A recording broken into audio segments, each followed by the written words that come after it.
anshaxa sagaalaad waa xalka ayaan helnaa.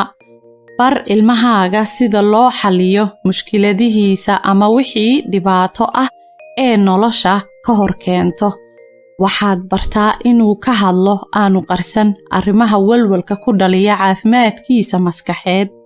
tusaale ahaan, falaaqeeya nooca mushkiladu tahay, isweydiiya maxaa sababay, raadiya oo hirgeliya ugu yaraan 5 siyaabood oo loogu xallin karo mushkiladahaas, kadibna qiyaasa ama cabira natiijada ka soo baxda. ogow waxa tahay macalinka koowaad ee ilmahaaga leeyahay. iftiimi mustaqbalka ilmahaaga.